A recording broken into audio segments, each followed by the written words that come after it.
गंगा कलु उदावरी जय चापी कीर्ति महाराजार विराजे अद्यापि एकाम्र कुमार जाति भास्कर आंधे यज्ञ सुत सही उत्कल पुण्यतया विरूपनदी तटस्थ पुण्यधाम पुण्यस्थली पुण्यगर्भा चौद्वार हृदपिंड उपर आयोजित आज रूप उत्सव और रूप महोत्सव उपस्थित समस्त पुण्यात्मा अभिनंदन जनाऊे जो मानकर चेष्टा निष्ठा प्रचेषा द्वारा एभली एक मनोज्ञ मंजुर मनोमुग्धकर रूप उत्सव आयोजित हो जाए जहाँ देखी आपण मैंने जी लुब्ध प्रलुब्ध केवल से नुह मु भी बहुत मनमुग्धकर बंधुगण आलोकर बंगाली गह गह संस्कृति चौद्वार बलदाण्ड नूतन उत्साह उद्दीपना वर्षर मुखर संध्या आपण मूल्यवान समय प्रति संपूर्ण सचेतन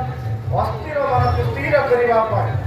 विक्षिप्त चेतन को संक्षिप्त करने समस्त व्यतिक्रम को अतिक्रम कर मात्र 2-3 मिनिट मध्य मोर वक्तव्य मु विराम देवाई जाऊँगी बंधुगण माँ गंगा निकटरे कहते पितामह भीष्म पहुँचे पंचु पांडव धर्मराज युधिष्ठिर पचारे हे पितामह भीष्म आप सत्य पूजारी आजन्म ब्रह्मचारी अपराधेय योद्धा आपण भारत पापी किए तो पितामह भीष्म कहले युधिष्ठिर राति पाइले जे निजर पेट कथा चिंता करे मु खाइबी मु भलरे रहिबी दुनिया पछे भासी जाऊ यही चिंताधारा सहित ये संपृक्त साठ बड़ी पापी दुनिया रे कहिला तो सेकंड क्वेश्चन पुण्यात्मा किए पितामह भीष्म कहले हे धर्मराज राति पाइले जे अन्यर मंगल कामना करे अन्यर ओठर उपकूल हसर द्वार जे सृष्टि करे ठीक पर अदर्श इंग्राजी जो कथा कहा जाए यही विचारधारा सहित जो मैंने संपृक्त ताट बड़ी पुण्यात्मा कहीं ना तेणु बंधुगण ठीक से न्याय आज मु जो पुण्यात्मा माने ठीक 100 केते वर्ष 119 वर्ष पूर्व जो पुण्यात्मा माने निज मुंडर झाड़ कुंडर मारी लहू मुहकू महू करी आज जो कीर्तिर कोणार्क चौद्वार रूप उत्सव को आयोजन जो पवित्र माटी जो दुबांकुर को रोपण करते आज महाविराट कल्पद्रुम परिणत हो पारी से अंतर मोर प्रणाम जनाऊे बंधुगण ये जो ओडिशा जाति बंची जदि ओडिशा जाति बंची तेरे श्रीमंदिर ओडिया जाति बंची कीर्तिर कोणार्क ओडिया जाति बंची लिंगराज मंदिर जदि आज 14 भूखंड बंचब तेरे 2024 रूप उत्सव बा रूप महोत्सव बंधुगण ये केवल रूपजात नुह मो जीवन काल भितर जीवन बयस भितर अनेक यात्रा देखिबार सुजोग पाइछि किंतु एभरी गोटे विचित्र यात्रा विरल यात्रा व्यतिक्रमर यात्रा कहले अत्युक्ति हेबनी बंधुगण 43 मेढ़ गोटे जगार सम्मिलित हवा गला काली मोटे प्राय समय थी 43टा मेढ़ गोटे जगार सम्मिलित हवा ये जो अनन्य परंपरा ओडिशार अन्य कोण कदापि दृष्टिगोचर हुए ना जोटा हूँ भूखंडर गर्व गौरवर ज्वलंत निर्देशन ज्वलंत उदाहरण बंधुगण ये केवल ये 14 रूप उत्सव को आम गोटे अमृत महोत्सव बोली कहवा जदि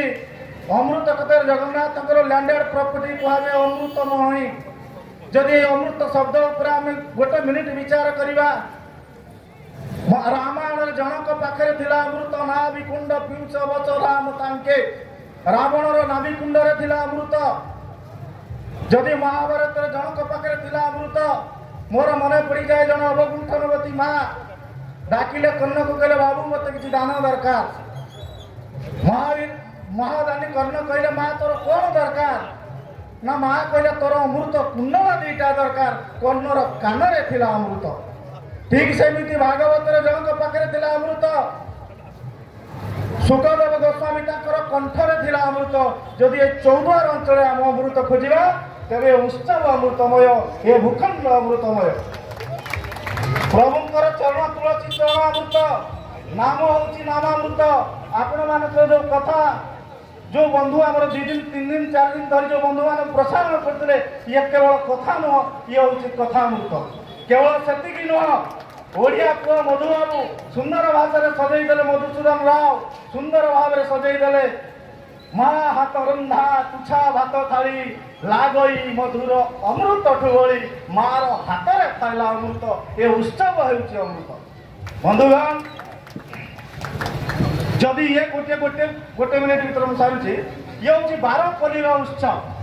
43टा मेला एकत्रित होती सम्मिलित होती ओडिया संस्कृति सहित 12 जदि गोटे शब्द आम कहवा 12 गोटे उत्कृष्ट अक्षर 12 कहले जगन्नाथ जो द्वादश नीति हुए सी हूँ 12 नीति जगन्नाथ सकाल उठे जो दांत घसती से दांत काठीर ना हूँ मुतुरी दांत काठी ता लंब हूँ 12 आंगुल सेमती जगन्नाथ बाना हूँ पतित पावन बाना तार लंब हूँ 12 हाथ जगन्नाथ शଯ୍ୟା त्याग कला जो मुख्य प्रक्षालन करती महाप्रभु सी हूँ 12 गंडू सदेव केवल से नुह 1200 ख्रीष्टाब्द ओडिया जातिर कीर्ति कोणार्क 1200 बढ़ई 12 वर्षर राजस्व आय को विनियोग कर 12 वर्ष निर्माण करते 12 वर्षर पुआ धर्मा से कीर्तिराज मुंडी मारी केवल से नुहे मास हूँ 12 मास जगन्नाथ 12 मासरे 12टी ना सेमिति ओडिया जाति ओडिया इतिहास रे भगवान महाप्रभु को वर्ष को 12 मासरे 12 थर दर्शन करिवार विधि रही केमिति जदि कनसेसन करागला 3 थर जदि वर्ष को आम 12 मास न जाई परिबा 3 थर जीवा कौ दिन दोले च दल गोविंद चापे च मधुसूदन रथे तु बामन दृष्टा पुण्य जन्म न विद्यते दल पूर्णमी दल मंडप दल गोविंद को दर्शन कर वैशाख मास चंदन यात्रा मधुसूदन को दर्शन कर रथ उपर जगन्नाथ कला पावन को दर्शन कले मनुष्यर निर्वाण प्राप्ति होता है बोली आमर जहाँ कथित अच्छे बंधुगण केवल से नुह 12टा मासरे 12टा आइटम महाप्रभु पाखे भोग लगे हुए ओडिया जाति हूँ खुआइवा जाति अन्य मैंने खाई जी आनंद पाती ओडिया जाति खुएकिना से बोधे आनंद पाती कौन खाइब 12टा मासरे 12टा आइटम पुषे खई पुष मासरे खई खाइब माघे दही माघ मासरे दही खाइब फगुणे निंब चकिए खाई अर्थात फाल्गुन मासरे निंब खड़ी खाइब चैत्रे चना बैशाखे पणा आषाढ़े आंब श्रावणे जांब आशुन्ने ताल भाद्रे पखाल इत्यादि इत्यादि 12टा मासरे 12टा भोग लगी हुए जगन्नाथ पाखे तेणु बंधुगण से नुहे जो 12 कथा कौन बा कहले कौन बा कहले पवन मो शरीर प्राण में पवन अच्छी मुझे आज आगे 2 पद कथा कह दक्षता रही पारुची आपण मान शरीर से पवन अच्छी बोली आपण मान तो 2 पद मोर अधम 2 पद कथा शुणापी अच्छा जदि पवन शरीर चलीज आपण मैंने टिके मत रखईदेवे तले शुएदेवे कुटा उपरे धड़ा कना पकई कटक फोन करेंगे आम पुरी नबू ना कटक नबू ये हूँ 12 शरीर हूँ 12 शरीर हूँ प्राण बंधुगण ओडिया जाति हूँ विचित्र विरल व्यतिक्रम जाति एणु एत बड़ कोरोना महामारी है समग्र भारत वर्ष में जिते लोक मले जदि मुझे प्रश्न करे सर्वाधिक क्यों राज्य लोक मले तेज उत्तर आसो केरल यदि सर्वनिम्न कौ लोक मले उत्तर आसो ओडिशा ना ओडिशा रे कौन कोरोना मेडिसिन मिलला जहाँ खाई ना ओडिया लोक मलेनी ना उत्तर हम ना कोरोना मेडिसिन बाहर नाला किंतु कहीं ओडिशा रे कम लोक मले तार कारण हूँ हे विद्वान वर्ग आपण मैंने शुणिकी चकित हे जो लोक जो मैंने 2टा जिनिस प्रत्येक दिन खाती ताकू कोरोना केबे स्पर्श कर प्रथम कौन प्रथम हूँ तुलसी पत्र ओडिया जाति तुलसी पत्र हूँ प्रभुंकर प्रिय तुलसी पत्र अन्न व्यंजन डाली पड़े महाप्रसाद हुए जगन्नाथ प्रत्येक दिन तुलसी पत्र अभिषित हुए एणु ओडिया घर माँ मैंने चौरारे गाधे सारापर चौरारे पानी दे सारापर